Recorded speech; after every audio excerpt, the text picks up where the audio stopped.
fluyendo conforme la gente o los presentes vayan teniendo dudas. Me explico. Vamos a proyectar a continuación unos números de WhatsApp. ¿Se encuentra el hermano Samuel? El número que está en la parte superior, agréguenlo y a ese número lo agregan a WhatsApp, pueden poner reacción en cadena o lo que ustedes busquen, y conforme comencemos ahorita el desarrollo del evento y tú tengas una duda, primero que todo cerciórate si es una duda de palabra o una terminología, búscalo en tu separado, quizás ahí esté y ya no sea necesario quizás hacer la pregunta. Pero si ves que no está y es una duda de conceptos o de algo que no quedó claro, escríbela con toda confianza. Y aquí la vamos a recibir y se lo vamos a leer a los ponentes. Así que de esa manera va a haber la posibilidad de interactuar. El público va a poder interactuar con los ponentes, pero para no generar desorden, de estar levantando la mano, todo va a ser por esta vía electrónica, aprovechando la tecnología de la que gozamos en estos días. Bueno, creo que eso sería todo.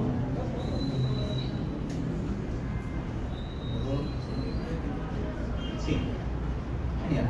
Entonces, ya saben, entonces el número, Denis. Sí, el número ya lo va a aparecer en estos momentos en pantalla. Y como les digo, si se presentara alguna duda, con toda confianza agreguen ese número y envíen, por favor, sí, para no, porque si levantamos la mano se va a hacer quizás mucho desorden. Entonces, bueno, vamos a dar inicio. Primero, bueno, la bienvenida y muchas gracias, Pastor Wes, Pastor Sergio y Pastor Carlos, por estar aquí. Bueno, la temática que nos concierne a esta noche, para ir, como se dice, al grano, es solo en este primer bloque, sobre la reforma y contrarreforma. Pero más vamos a darle un énfasis a la reforma. Sería correcto, bueno, dividir la reforma en reforma magisterial y reforma radical. Quizás algunos se anime a poder definir estos términos para que nuestros invitados puedan tener claro ese panorama. Podemos definir entre reforma magisterial y reforma radical, esa es una diferenciación. ¿Yo? ¿Usted? Bueno, a ver, la reforma es una sola, pero algunas veces podemos dividirlas en dos. Como bien dice Snyder, imagínense que, digamos así, reforma magisterial era la reforma que se hacía en base a lo que es la doctrina, la eclesiología, algunos puntos de la Santa Cena, ¿no? La Eucaristía fue reformada en una nueva cosmovisión conforme a las Escrituras. La reforma radical es un poco diferente. La reforma radical es una reforma más, como su nombre lo dice, basada en ciertos tipos de pensamiento revolucionario.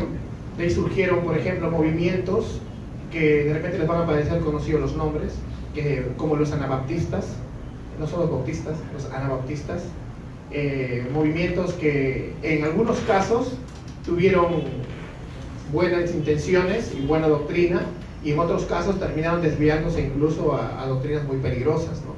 Entonces podríamos más o menos decirlo por ahí.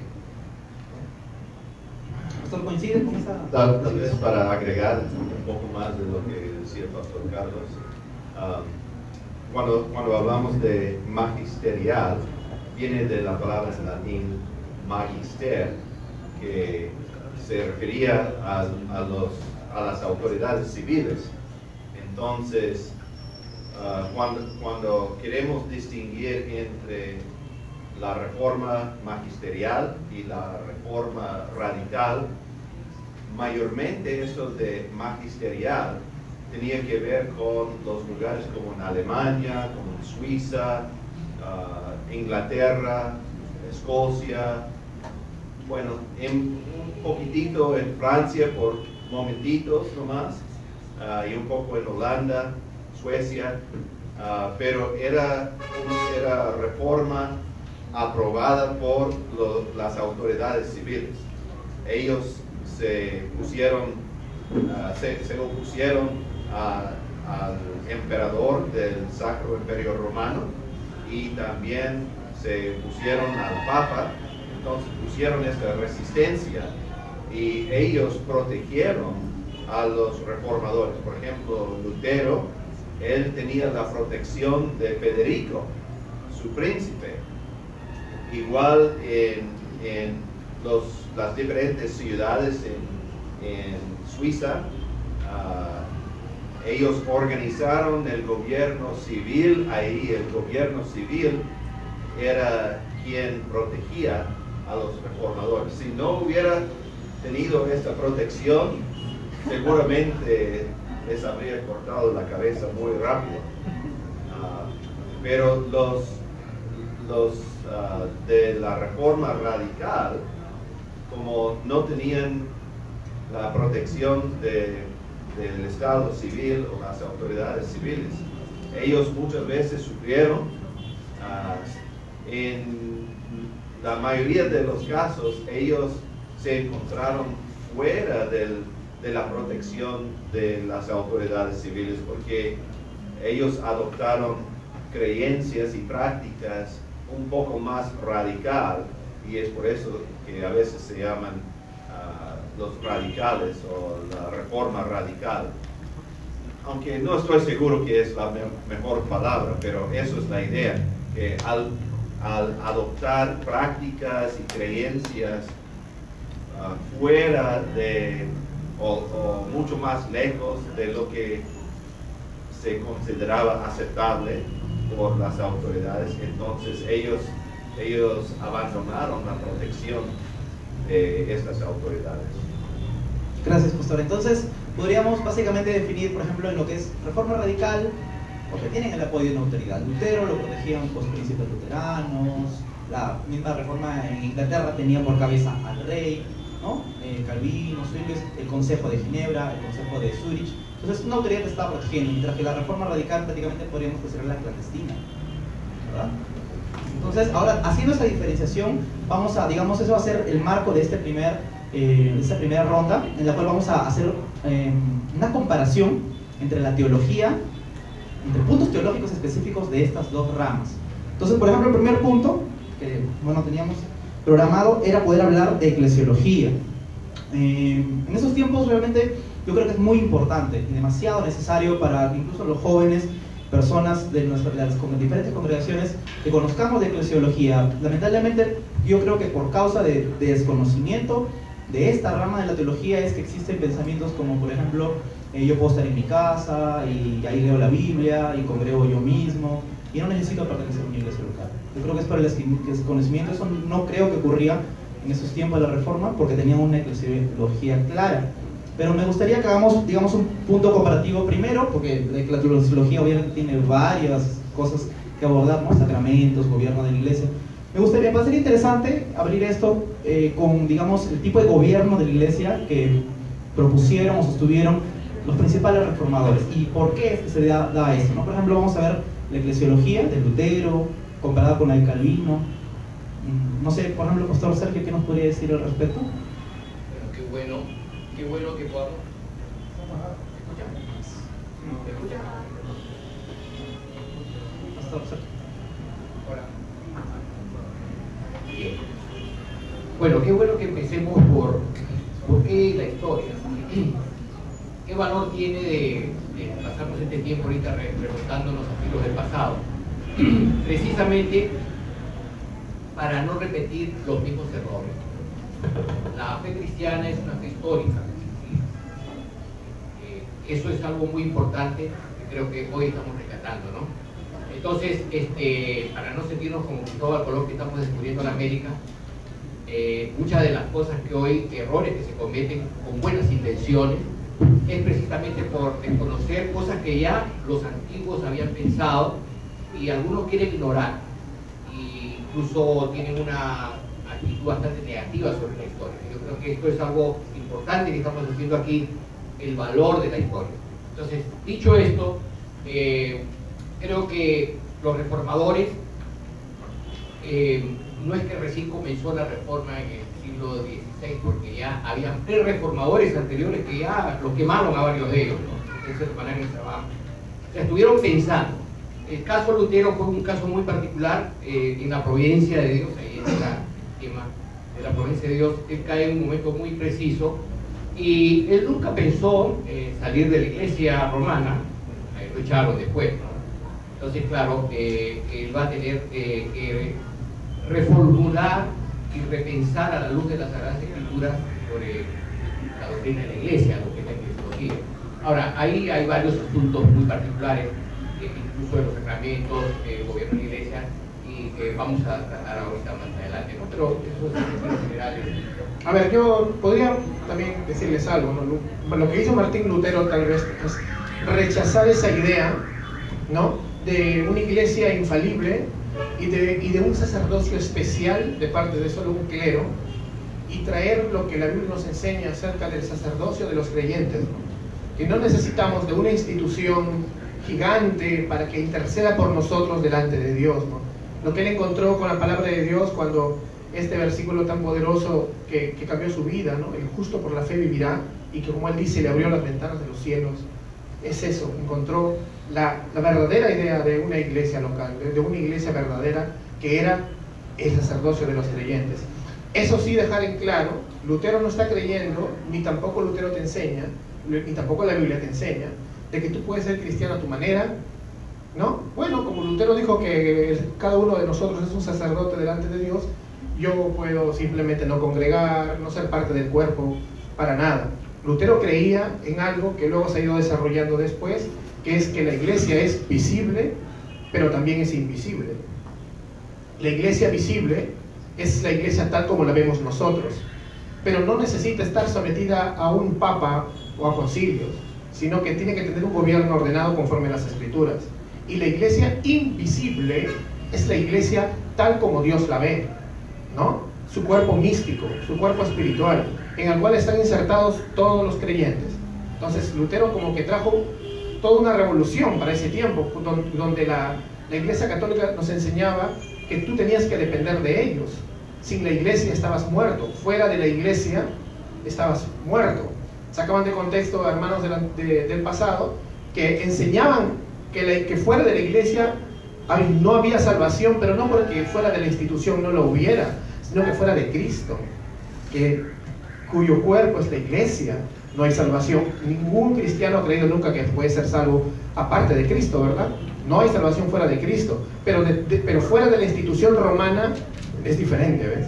Entonces, ni fuera de la institución evangélica, ni fuera de los coptos, ni fuera de la institución ortodoxa, sea la etiqueta que tengamos, nosotros somos salvos en Cristo. Y eso es lo que descubrió Martín Lutero y que revolucionó el mundo de su época, ¿no? Tan acostumbrado ya miles de años a una iglesia que los tenía como una especie de caparazón sobre ellos, que incluso para el tiempo de Lutero estaban abusando de la gente, de su temor del infierno, como muchos sabrán, vendiéndoles indulgencias, que eran ciertos documentos que te prometían, digamos, una pena menos cargada, o de repente sacar a uno de tus familiares queridos que ya se había ido de este mundo del purgatorio, ¿no? Había un hombre llamado Johann Texter, contratado por el Papa, un gran vendedor, que hacía que la gente, incluso hacía hasta mimos, hacía teatro, se quemaba la mano.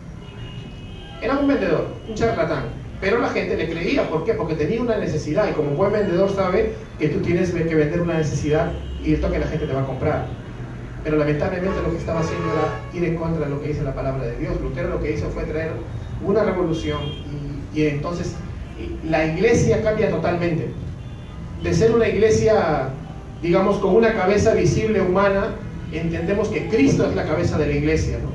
Que si bien podemos tener muchos tipos de gobiernos donde el Señor por su soberana voluntad y en su palabra ha designado que haya hombres a cargo de las iglesias, la cabeza es Cristo, y no ningún hombre, un episcopo o un papa que se haga similar a Cristo, o al cual tengamos que sujetarnos con toda nuestra voluntad como si fuera el Señor, ¿no?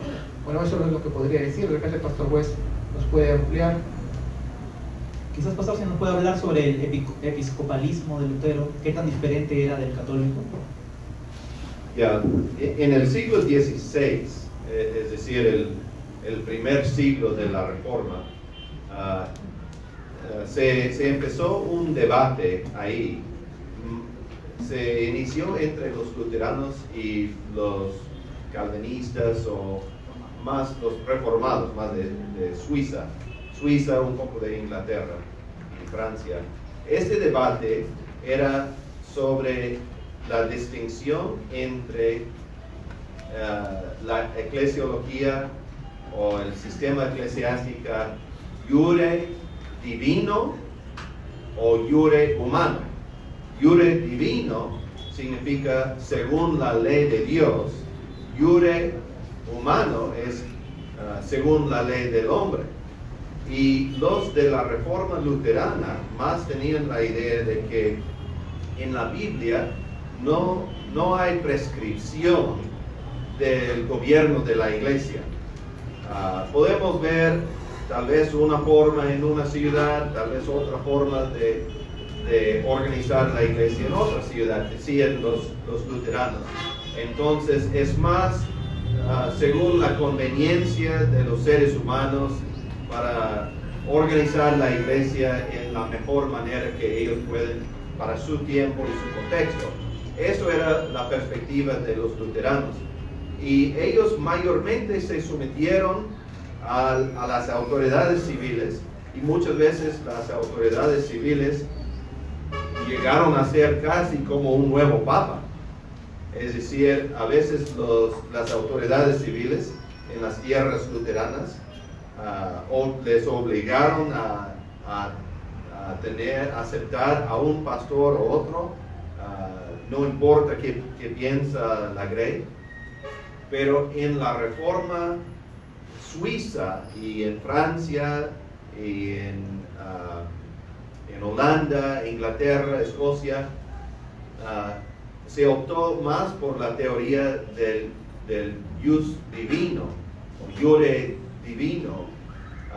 Eso quiere decir que la manera en que organizamos la iglesia no es según nuestro parecer, según nuestra idea de lo más conveniente, más bien, según esta teoría, la Biblia misma prescribe cómo debemos organizar la iglesia. Pero dentro de este campo hubo dos teorías. Uno era la teoría del episcopalianismo. Episcopos significa obispo.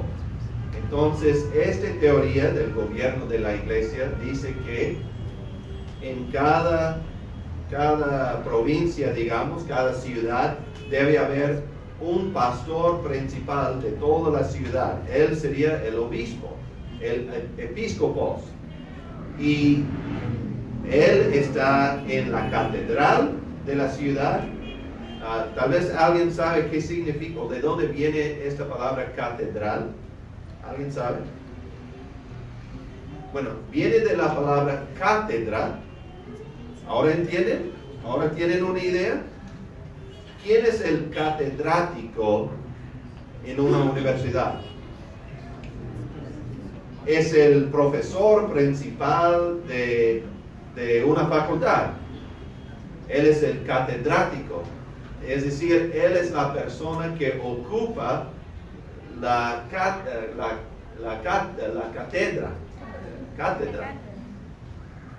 En latín es una, bueno, ya.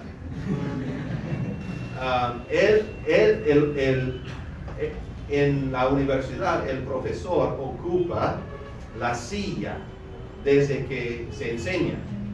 En la iglesia también hay esta idea de que el obispo es quien ocupa la silla desde que se enseña el evangelio a toda la ciudad.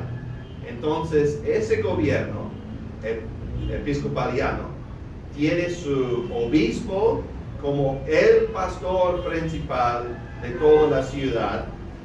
Él ocupa la cátedra de toda la ciudad, pero él tiene muchos copastores o pastores asistentes. Y estos pastores asistentes, ellos entonces representan, por eso a veces se llamaban vicarios, porque representan el obispo en una parroquia. La parroquia, bueno, la palabra parroquia significa la zona, el vecindario donde hay ¿cómo se llama? Es como un sucursal de la iglesia o un anexo, eso es la palabra que estaba buscando. Es un anexo de la catedral. El obispo está en la catedral y sus asistentes están en los anexos, que es la parroquia. Y en ese sentido, el presbítero, que literalmente significa el anciano, él ocupaba, hubo por lo menos un presbítero en cada parroquia, el obispo en la catedral. Eso es el sistema episcopaliano. Bueno, según Calvino y los de Suiza, aunque ellos no eran muy radicales en esto, se radicalizó más en Escocia un poco después y en Holanda, pero la teoría de Ginebra y de los de Suiza era de que no hay distinción entre obispo y presbítero, es el mismo oficio. Obispo, presbítero son la misma cosa. Tal vez podemos elegir un presidente entre los presbíteros y nombrarle a él como nuestro líder, nuestro presidente, pero él es un presbítero, nosotros, es decir, los otros presbíteros, somos presbíteros, él es obispo, nosotros somos obispos. Entonces, las palabras, según esta teoría, es que las palabras son sinónimos. Esta forma de gobierno se conoció como presbiterianismo, es decir, la iglesia es dirigido no por episcopoi, obispos, sino es dirigido por sus presbíteroi, es decir, sus presbíteros, sus ancianos. Entonces, cuando Juan Knox llegó de Ginebra, donde él estuvo con Calvino, él llegó a Escocia y él implementó todo un gobierno presbiteriano, es decir, gobierno por presbíteros o ancianos. En Inglaterra, la reforma ahí era una reforma episcopaliana. Entonces, en otras palabras, ellos quedaron con sus obispos de los tiempos antes de la reforma. Tenían presbíteros y obispos. Por eso, los escoceses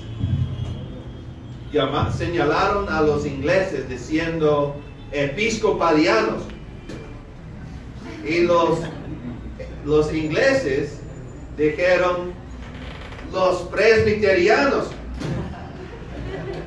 Cada uno menospreciando el otro.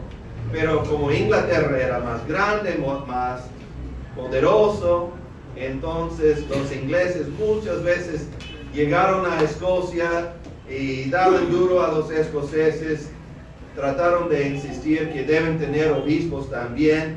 Los escoceses se pusieron más rebeldes aún, murieron muchos escoceses en las diferentes guerras con los ingleses. Y yo diría, wow, qué feo que los hermanos están matándose sobre ese asunto. Yo soy presbiteriano, pero matarse sobre la eclesiología de la iglesia, bueno, era tan importante para ellos en estos días, porque no era como ahora, todo el país tenía, ellos no podrían imaginar un país sin su propia religión oficial. Es decir, el rey del país tenía que decidir cuál será la religión de nuestro país. Y los que no se alinean son rebeldes. Iglesias nacionales, entonces. Sí. Entonces eso sería básicamente la diferencia.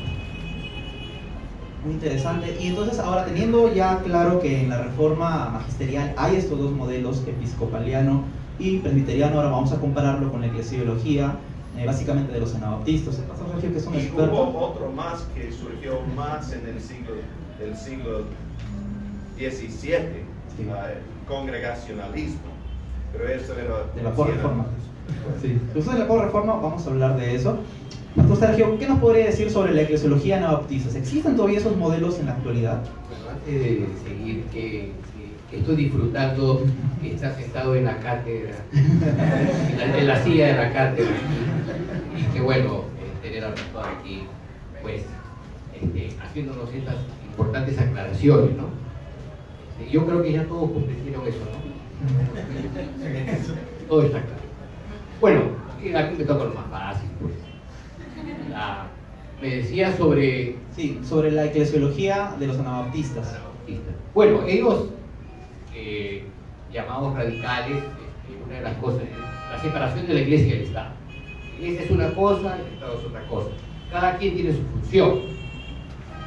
Y en ese sentido eran radicales y había otros más radicales todavía, porque vamos a decir que el volumen puede subir y bajarse. Como dice, el estudio de la historia tiene su lado triste, ¿no? Y vemos que muchas veces los que son bautistas aquí van a sentir dolor ahí como quitar el callo, ¿no? Porque sí, hubieron excesos de lado. Antes de empezar a juzgar a los reformadores, por favor, recuerden que estaban en el siglo XVI. Y entonces, claro, si nosotros comenzamos de aquí a tirar eso con los derechos humanos y todo eso, bueno, vamos a salir de aquí muy, muy resentidos, ¿no? Entonces, pongámonos en el contexto histórico. Es igual como estudiar la Biblia. Cuando tú estudias la Biblia tienes que hacer un estudio también de su contexto histórico y ver cómo fue ese momento, ¿no? Entonces, las cosas se estaban formando y obviamente se fue aprendiendo y ajustando. Los anabaptistas toman esa posición de separarse y entran en una situación más de rechazar muchas cosas, como diciendo los reformadores se quedaron en la mitad del camino, Lutero se quedó en la mitad del camino y ellos quisieron ir más hacia la izquierda o hacia la derecha. Hacia la izquierda, ¿no? Depende, ¿no? Bueno, si vamos a la izquierda y damos la vuelta. Claro. Bueno, esto se lo dejo para que ustedes escojan dónde quieren. Pero lo cierto es que siempre los extremos, ¿no? Porque encontramos dentro de la reforma radical incluso revolucionarios, como seguramente más adelante vamos a mencionar a un Munster que agarró las armas incluso, ¿no? En el nombre de Dios, ¿no? Entonces, yo diría que eso sería una gran diferencia, la separación de la iglesia y el Estado, en la eclesiología, y también ellos no aceptaban el bautismo de infantes, porque saben que es una de sus marcas. Entonces, el bautismo de creyentes, o sea, cuando las personas son adultas, comprenden su fe, se arrepienten y hacen ese acto y entonces recién se bautizan. O sea, ellos no se consideraban que estaban rebautizando, sino que eso era realmente para ellos el bautismo. Entonces, esa es otra diferencia también en ese grupo, los anabaptistas. Bueno, ahí nomás, Sí, digo pues un punto por lo menos para entonces, bueno, hasta ahora está claro. lo chachemos un poco. Está claro que, bueno, los reformadores magisteriales están, digamos, ligados y aliados al Estado.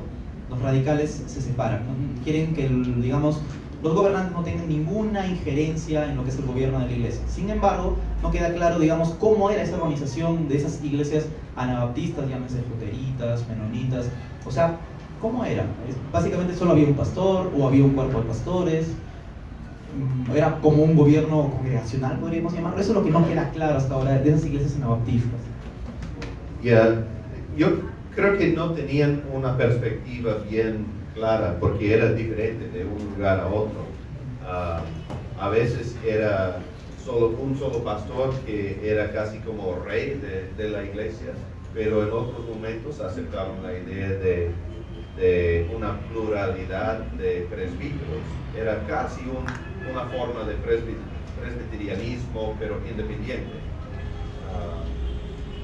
Pero se vacilaban entre estas dos cosas.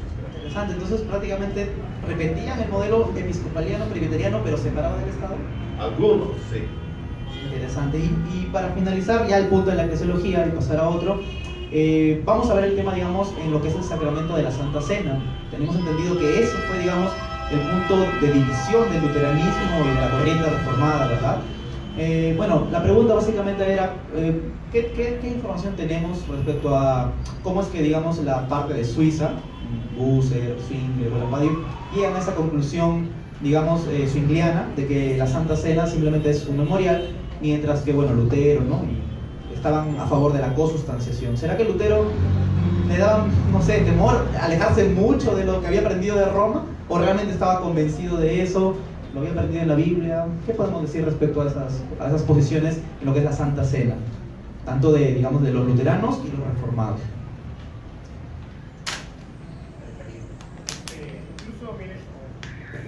Ahí está. Bueno, incluso yo he estado leyendo un poco, y no sé si este autor estará bien. Dice que Lutero al principio entendió también la Santa Cena como un memorial, pero luego como que retrocedió y llegó a esta idea de la consubstanciación, que no es igual que la transubstanciación, donde el católico cree que literalmente, o sea, en realidad se convierte tanto los elementos, tanto el pan como el vino, en el cuerpo y la sangre de Cristo. No, en la consubstanciación es que son los elementos, el cuerpo y la sangre de Cristo, pero al mismo tiempo es solamente visto de una manera como un memorial espiritual. Entonces como que con Zwinglio no compartían eso, ya que Zwinglio creía que solo es un memorial. Y creo que eso fue bastante duro para ellos, ¿no? Porque creo que estuve leyendo que tuvieron una reunión para tocar muchos temas en los cuales estaban de acuerdo, tanto del lado de Zwinglio como del lado de los luteranos. Estaban de acuerdo en todo, este punto checking bien, pero cuando llegan a este punto de la Santa Cena, no sé, parece un foro de Facebook, Lutero termina chancando a la mesa diciendo, este tipo tiene otro espíritu, y se va. O sea, no pudieron ser amigos, ¿no? Triste. Realmente el pastor Weston vaya a explicar.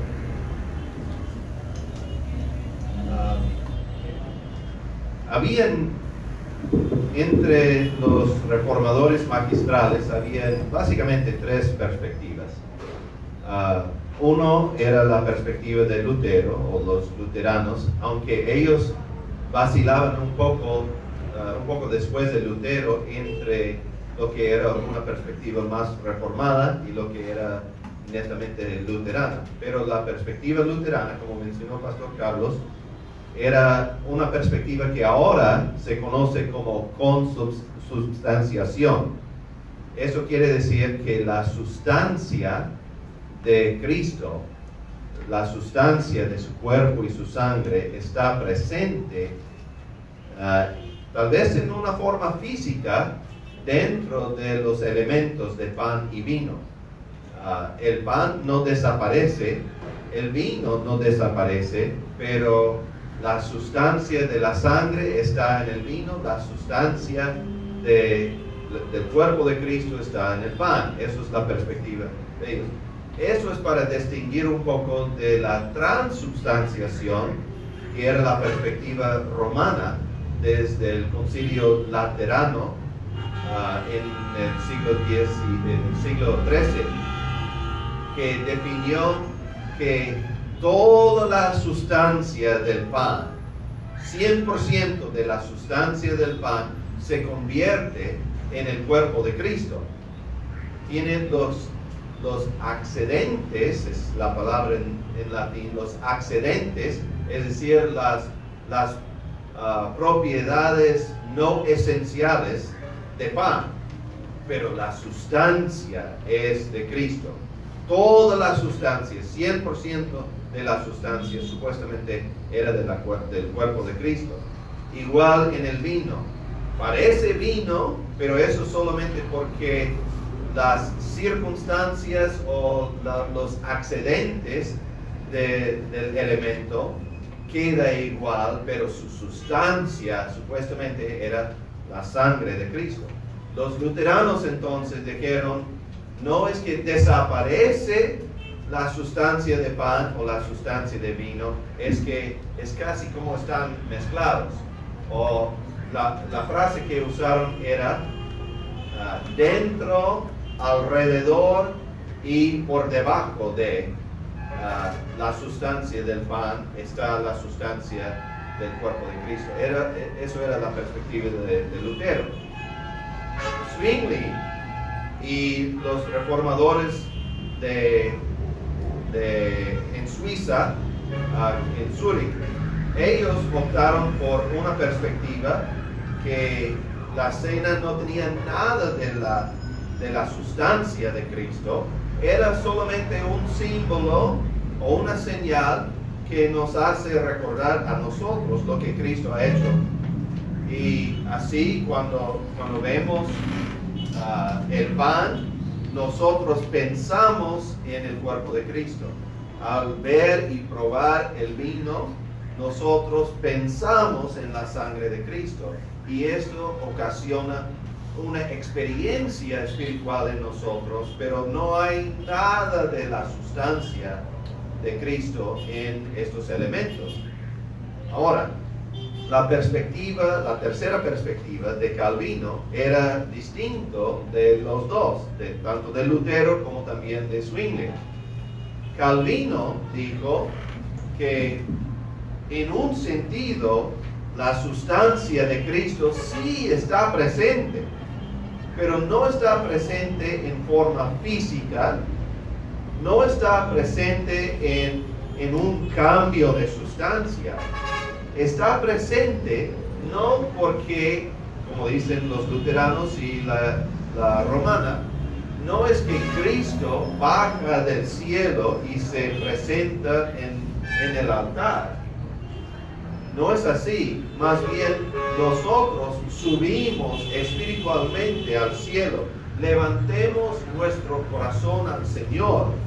Esta frase, sursum corda en latín, levantar el corazón, era una frase famosa en la iglesia antigua, en los primeros padres, y da la idea de que cada domingo cuando la iglesia se reúne, es casi como si el techo de la iglesia abre y todos los cristianos, nosotros subimos en el Espíritu Santo ante el trono de Dios en el cielo. Y como dice Hebreos 12, allí estamos rodeados de millares y millares de ángeles. También los otros cristianos de otras partes del mundo han subido y nos encontramos todos juntos en el cielo. Es decir, cada domingo los cristianos de Trujillo y los cristianos de la China y los cristianos de Ecuador, incluso los cristianos de Chile, subimos todos ante el trono de Dios y nos encontramos ahí con los ángeles y también con todos los cristianos que ya fallecieron en el Señor. El abuelito cristiano está ahí y tenemos el privilegio de adorar a Dios con él nuevamente en una forma espiritual. Entonces Calvino insistió que en el hecho de que nosotros ascendemos al cielo, nosotros tenemos una verdadera comunión con la verdadera sustancia de Cristo, pero no con estos dientes o labios, sino por el Espíritu, porque por medio del Espíritu Santo subimos al cielo y realmente estamos en el cielo con Cristo, teniendo comunión con Él. Entonces, eso era la perspectiva de Calvino, y esto fue adoptado casi por todos los credos de los reformados después de esto. Ya que menciona eso, Pastor Boaz, ¿usted considera que es contradictorio y autoexcluyente de la perspectiva de Zwingli y Calvino o complementario más que todo? Bueno, Calvino quiso tener mucha paciencia con los zwinglianos y él trató, a lo largo de su vida casi, él trató de unir los zwinglianos y también los luteranos. Su maestro era Butzer y él aprendió su doctrina de la Santa Cena de Martín Butzer. Y Butzer también era uno de los primeros discípulos de Lutero. Entonces tenían bastante respeto para Lutero, pero también tenían respeto para los hermanos de Zúrich. Entonces no querían ver una división en la iglesia, estaban buscando cómo unirse. Pero en los momentos cuando Calvino se dejó hablar de su propia perspectiva y su propia opinión, él él casi reprobaba la opinión de Zwinglio. Los dos realmente consideró a las dos otras opiniones muy problemáticas, tanto de Lutero como de Zwinglio, pero él siempre buscaba cómo unirlos. Y me parece que si los dos le hubieran escuchado bien, habrán visto que lo mejor de la postura de ambos está en la postura de Calvino, y a la vez tiene la virtud de ser la postura más bíblica. Bueno, esa es mi opinión. Cuán importante, ¿no?, que tengamos conciencia de qué estamos haciendo en el momento de la Santa Cena. Muchos de nosotros quizás simplemente, a veces podemos criticar a la Iglesia Católica y decir es un ritual, pero nosotros también ni siquiera tenemos, ¿no?, esa idea de qué es lo que está pasando en ese momento. Pero hay otro aspecto de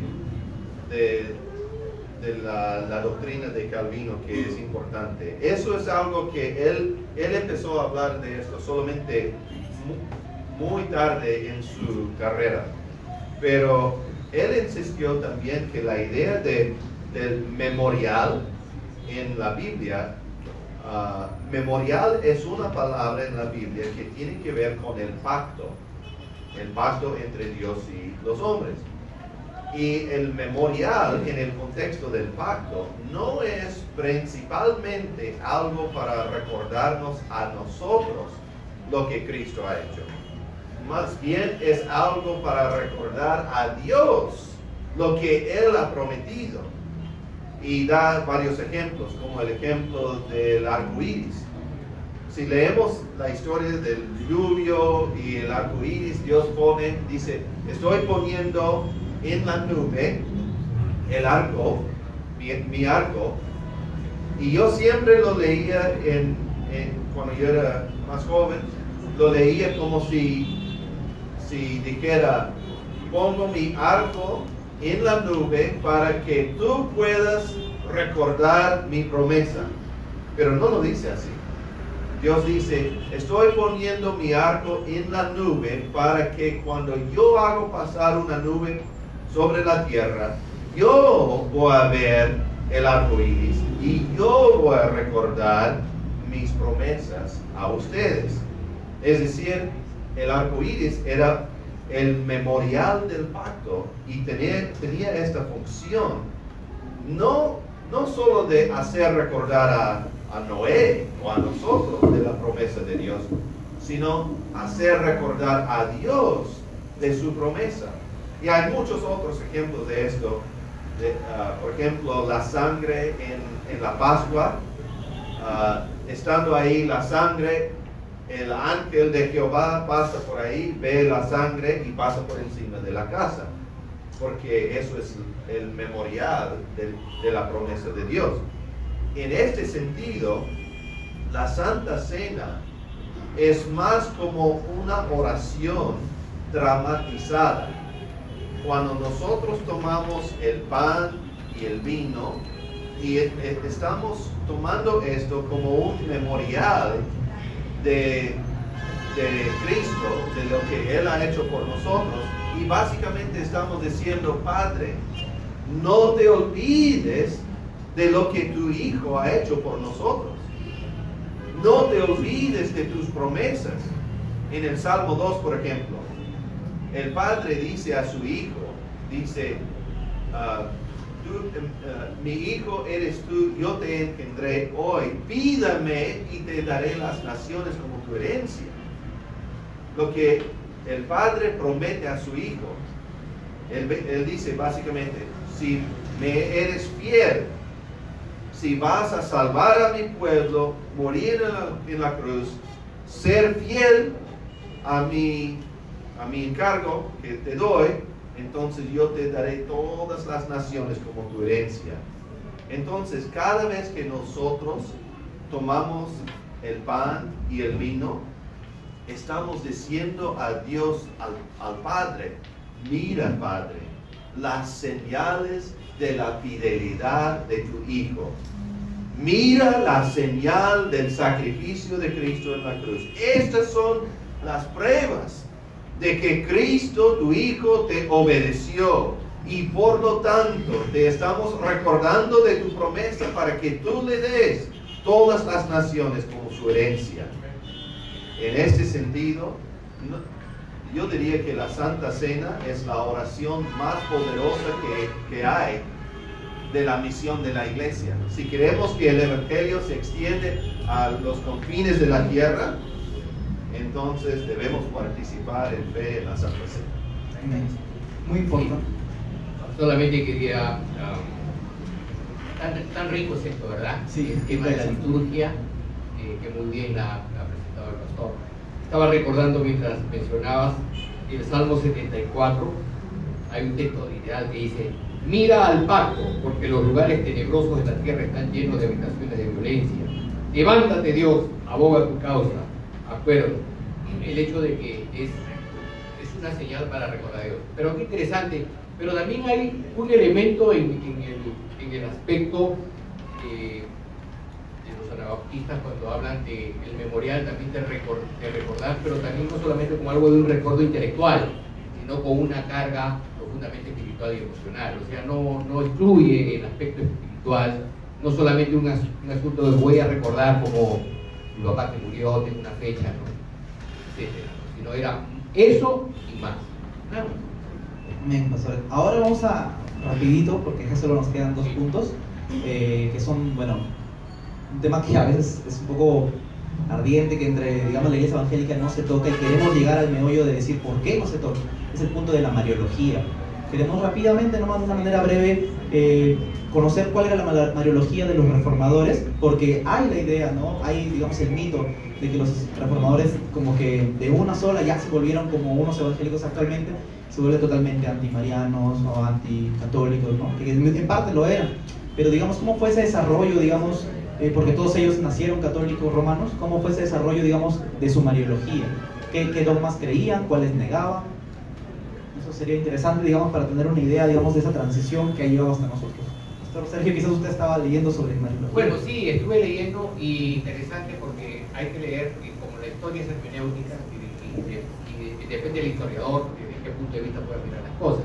Y yo me traté también de buscar a historiadores de dogma católico. Especialmente ellos dicen que por lo general los reformadores no se preocuparon mucho de estudiar el tema como un léxico, como un tema teológico de la mariología, o sea, el estudio de María como una doctrina. Pero vemos que Lutero sí. Lutero, si leemos el Magnificat y otros, no es que hizo un tratado como en teología sistemática que encontramos temas, pero sí encontramos que María para Lutero, por ejemplo, era el máximo ejemplo de un cristiano, una cristiana. O sea, María está, yo lo creo también, ¿no? La Biblia habla de la bienaventurada, bendita mujer que Dios escogió y eligió. Entonces la amamos, la reconocemos como tal, pero no al punto donde se separa y no llega, creo Lutero, a decir que es corredentora y toda esa teología que después se desarrolló, ¿no? En una forma muy breve. Pero yo no he encontrado en los otros reformadores, por ejemplo, traté de buscar en Calvino y no encontré algo, por lo menos yo, no sé si el pastor Webb o el pastor Carlos encontraron, pero en Martín Lutero sí hay. Y estoy ya resumiendo nada más lo que acabo de decir. Tuve la oportunidad de leer un libro justo precisamente de mariología de José Paredes, o algo así, Castro, y él menciona varios reformadores: Zwinglio, Lutero, Calvino y Bullinger, y él dice que al menos los 3 rechazan, por ejemplo, la Asunción de María, rechazan la Inmaculada Concepción, pero ninguno de ellos se atrevió a negar o a rechazar la perpetua virginidad. La pregunta es ¿por qué? ¿Por qué les fue fácil rechazar la Asunción, ¿no? Otros dogmas quizás, pero no tocaron la perpetua virginidad? ¿Qué implicaba para ellos negarla? Este pastor West quizás tendrá un alcance. Bueno, es cierto que los reformadores rechazaron mucho de lo que ahora es dogma, pero en aquel entonces no se había definido en la iglesia romana como dogma. Entonces había libertad de creencia en estas cosas. Pero desde el tiempo de San Jerónimo, en el siglo V, cuando hubo un gran debate entre Jerónimo y Elvidio, ellos debatieron sobre la virginidad de María, si era una virgen perpetua o solamente hasta que nació el Señor. Y la perspectiva de Jerónimo era la perspectiva más aceptada en toda la época, desde aquel momento, en toda la época medieval, y eso era la perspectiva de que María era una virgen perpetua y no tenía otros hijos después del Señor Jesús. Y él consideró que cuando menciona la Biblia los hermanos del Señor, se refiere a los primos hermanos del Señor. Como usamos nosotros a veces, alguien puede decir, bueno, él es mi hermano, bueno, es mi primo hermano. A veces se distingue así. Entonces, eso era la perspectiva de Jerónimo, y esto fue aceptado por casi todos en la edad medieval. Entre los reformadores, ellos rechazaron los otros, lo que ahora son dogmas, pero todos los reformadores, uno puede ver esto, por ejemplo, en Calvino en su comentario en los Evangelios, donde él defiende la idea de que ella quedó virgen toda la vida. Solo después de la post-reforma, entonces los teólogos de la reforma empezaron a reconsiderar este punto. Y hasta el día de hoy hay algunos que aceptan esto. Pero donde ellos pusieron más énfasis era en la idea de que no debemos orar a María, debemos orar a Dios y dar gracias a Dios por María, por su fe, por su ejemplo, como los demás grandes santos en la iglesia, todos los grandes apóstoles y los héroes de la fe. Debemos orar a Dios y dar gracias a Dios por ellos, pero no orar a ellos. Ahora, hay una razón que ellos usaron para defender la importancia de no orar a María. Ellos insistieron que si decimos que María es un ser humano, entonces tenemos que preguntarnos, pensando cuántas personas, por ejemplo, ahorita, en ese momento, cuántas personas en todo el mundo, de más de 7,000 millones de personas, cuántos están orando a María ahorita, en ese instante. Por lo menos miles y miles están orando actualmente, en este momento, a María.